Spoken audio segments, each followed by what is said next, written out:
हुआ उसके बारे में चर्चा हो सकती है।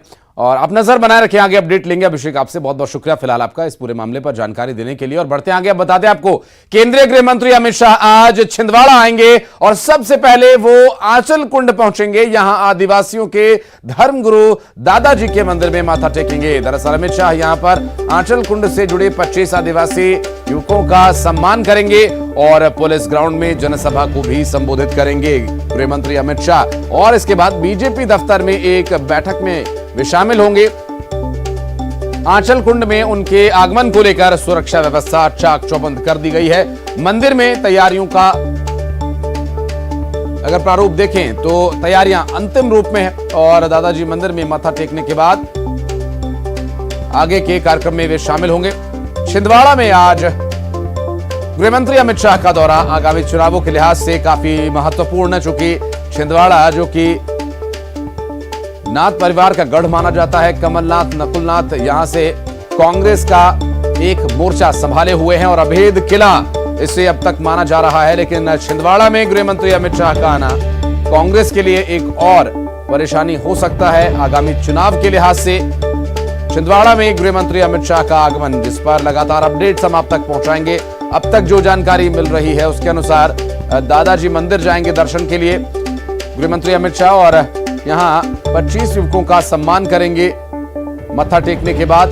और साथ साथ आदिवासी युवकों का सम्मान करने के अलावा बीजेपी के कार्यकर्ताओं से उनकी मुलाकात का भी शेड्यूल तय किया गया है, जो कि बीजेपी कार्यालय में होगी। और क्या कुछ कार्यक्रम रह सकता है इस पर भी लगातार हमारी नजर रहेगी। और गृह मंत्री अमित शाह का छिंदवाड़ा में कार्यक्रम, इसे क्या कांग्रेस के लिए सावधान रहने की स्थिति माना जाए? शैलेंद्र हमारे सहयोगी हमारे साथ मौजूद है। शैलेंद्र, अभी की बात करें तो जिस तरह से पूरा संगठन इस वक्त हिला हुआ है, पूरे संगठन पर एक बड़ी आघात के तौर पर राहुल गांधी पर जो कार्रवाई की गई देखी जा रही है और गृहमंत्री अमित शाह छिंदवाड़ा जा रहे हैं, एक और परेशानी कांग्रेस के लिए हो सकती है क्या?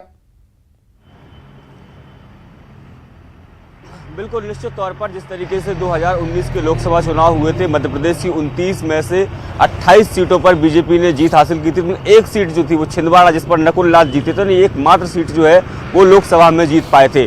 यही कारण है कि जिस तरीके से पूरे देश भर की 160 ऐसी सीटें हैं जिन पर बीजेपी को जीत नहीं मिली थी, ऐसी जो सीटें हैं उन पर महाविजय का उद्घोष कार्यक्रम जो है शुरू किया गया है। मध्य प्रदेश के लिहाज से ये इसलिए भी महत्वपूर्ण हो जाता है कि मध्य प्रदेश में इस साल के आखिरी में विधानसभा के चुनाव भी हैं और चुनाव का आगाज अगर कहें तो छिंदवाड़ा से किया गया। छिंदवाड़ा यानी वो इलाका जो कांग्रेस का अवैध गढ़ माना जाता है और ऐसे किले को फतह करने के लिए आज जो है केंद्रीय गृह मंत्री अमित शाह, जिनको राजनीति का चाणक्य भी कहा जाता है, वो यहाँ पहुँचने वाले हैं। सबसे पहले वो आंचलगढ़ के जो हर्रई गांव है वहाँ पहुँचेंगे, दादा का दरबार है वहाँ पर वो पूजा अर्चना करेंगे। उसके बाद जो पुलिस ग्राउंड है वहाँ पर वो पहुँचेंगे और यहाँ पर एक बड़ा विशाल जो जनसभा है उसका आयोजन किया गया है, उसमें वो शामिल होंगे।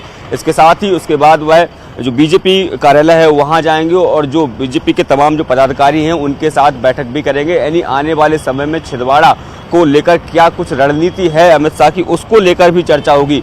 ये बहुत महत्वपूर्ण दौरा इसे कहा जा सकता है, क्योंकि इस साल जैसा मैंने बताया कि मध्य प्रदेश में चुनाव है और चुनाव के पहले जो सबसे मजबूत किला माना जाता है कांग्रेस का, वहाँ से अगर इस पूरे अभियान की शुरुआत की जा रही है तो ये बताता है कि कांग्रेस किस तरीके से अपनी प्लानिंग के साथ आगे बढ़ रही है। हालांकि ये बात सही है कि बीजेपी की इस तरह की सक्रियता जो बढ़ रही है खासकर कमलनाथ के इलाके में, तो कांग्रेस को चिंतित होने की बहुत जरूरत है। हालांकि इसको लेकर जब कमलनाथ से बात की गई थी तो उनका साफ तौर पर कहना था कि राजनीति है, जो भी आना चाहता है वो आए, सबका स्वागत है। लेकिन जिस तरीके से लगातार सक्रियता अब बीजेपी बढ़ाने लगी है, तमाम जो बड़े नेता हैं, तैयारियां दिखाई दे रही हैं शैलेंद्र, साफ जाहिर है कि एक उत्सव की तरह छिंदवाड़ा बीजेपी इसे मना रही है। एक बहुत बड़ा कटआउट और हवा में लहराता बीजेपी के चुनाव चिन्ह और गृहमंत्री अमित शाह की तस्वीर वाला ये बलून।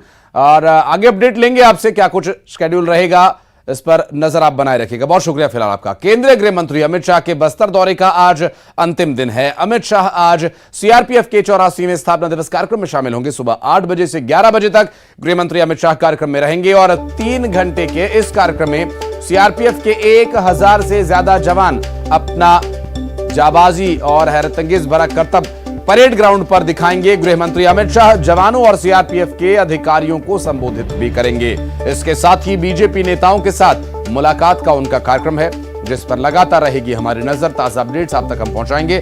फिलहाल आपको बता दें कि बस्तर दौरे पर इस वक्त गृह मंत्री अमित शाह हैं और हमारे सहयोगी विवेक श्रीवास्तव ज्यादा अपडेट्स देने के लिए हमारे साथ जुड़ गए हैं। विवेक, क्या जानकारी मिल पा रही है सीएम कार्यक्रम को, माफ कीजिएगा, गृह मंत्री के कार्यक्रम को लेकर? आज सीआरपीएफ का स्थापना दिवस कार्यक्रम भी है। जी हाँ, देखिए थोड़ी देर बाद ही अमित शाह यहाँ पे सीआरपीएफ कैंप पहुँचेंगे, जो कार्यक्रम स्थल पर है। हालांकि कल रात से ही अमित शाह जी जब बस्तर में पहुँचे थे, उसके बाद वो एयरपोर्ट से सीधे सीआरपीएफ कैंप पर ही आ गए थे।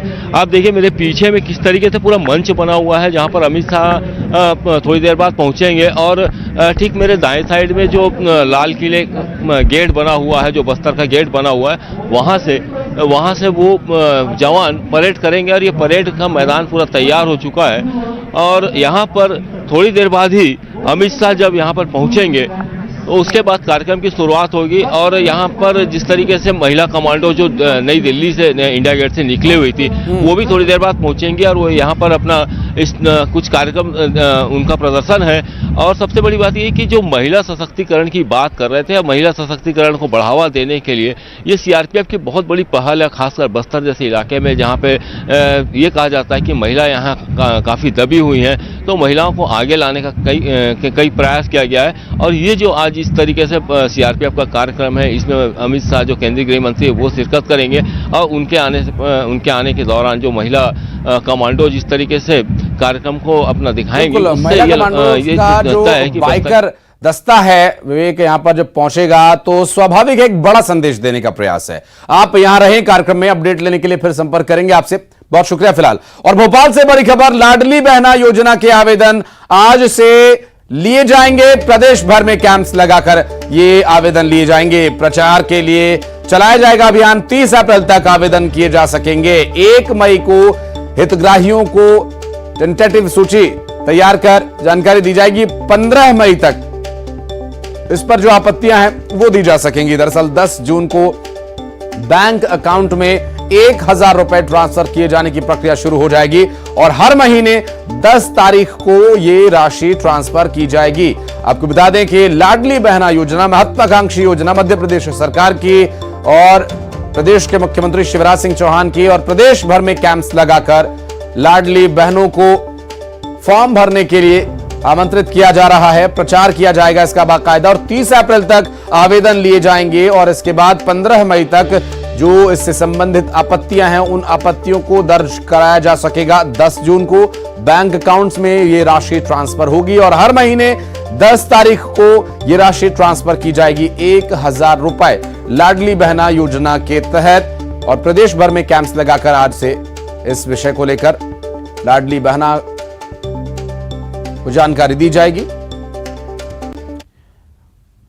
और बढ़ते आगे, उज्जैन से इस वक्त एक बड़ी खबर आ रही है। दरअसल तीर्थ यात्रियों से भरी एक बस ट्रक से टकरा गई और बस के क्लीनर की मौके पर ही मौत हो गई। बस में बैठे सभी यात्री सुरक्षित हैं। राजस्थान से बाबा महाकाल के दर्शन के लिए यह श्रद्धालुओं का जत्था पहुंचा था और लौटते वक्त यह हादसा हो गया। इस हादसे में बस के क्लीनर की मौत हो गई। एक दुखद मामला। और यहां हालांकि यात्री जो हैं सभी पूरी तरह से सुरक्षित हैं और तीर्थ यात्रियों से भरी ये बस एक ट्रक से टकरा गई। हादसा हुआ उज्जैन में, जहां बाबा महाकाल के दर्शन के लिए श्रद्धालुओं